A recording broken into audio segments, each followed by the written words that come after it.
Hello friends, మన విశ్వయాత్రలో మొదటి మెట్టు సౌర కుటుంబం. ఈ చిన్న పరిసరాల్లోనే కోట్ల ఏళ్ల కథలు దాగి ఉన్నాయి.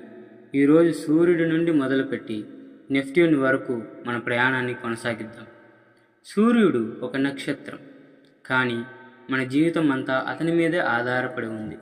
ప్రతి సెకనుకి సూర్యుడు కోట్ల అణుబాంబుల శక్తిని విడుదల చేస్తాడు. అది అణు సంయోగం వల్ల కలిగే శక్తి. బుధుడు సూర్యునికి అతి దగ్గరగా ఉన్న గ్రహం.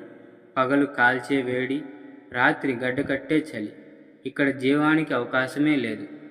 శుక్రుడు భూమికి సోదరు లాంటివాడు, కానీ దాని వాతావరణం నరకం లాంటిది. సీసం కూడా కరిగేంత వేడి ఉంటుంది అక్కడ. భూమి ప్రత్యేకత ఏంటంటే ఇక్కడ నీరు, ఆక్సిజన్ సూర్యుడి నుండి సరైన దూరం ఉండడం వల్ల ఇది జీవానికి పునాదిగా మారింది. అంగారకుడు మనిషి కాలు పెట్టాలని కలలు కంటున్న గ్రహం. ఇక్కడ ఒకప్పుడు నీరు ఉండేదని శాస్త్రవేత్తలు నమ్ముతున్నారు. గురుడు గ్రహాలకు రాజు. దాని గురుత్వం లేకపోతే భూమి మీద జీవితం ప్రమాదంలో పడేది. శని అందానికి నిర్వచనం. దాని ఉంగరాల విశ్వ కళాఖండం. యురేనస్ ఒక పక్కకు పడిపోయినట్టు తిరుగుతుంది. నెప్ట్యూన్ విశ్వంలో అత్యంత వేగమైన గాలులు ఉన్న గ్రహం.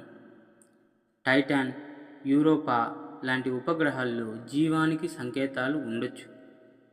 సౌర కుటుంబం చిన్నదే అయినా మన భవిష్యత్తుకు ఇది ప్రయోగశాల. ఇది పూర్తయితే తదుపరి ప్రయాణం నక్షత్రాల వైపు. వీడియో నచ్చితే లైక్ చేసి మీ ఫ్రెండ్స్కి షేర్ చేయండి. Thank you for watching.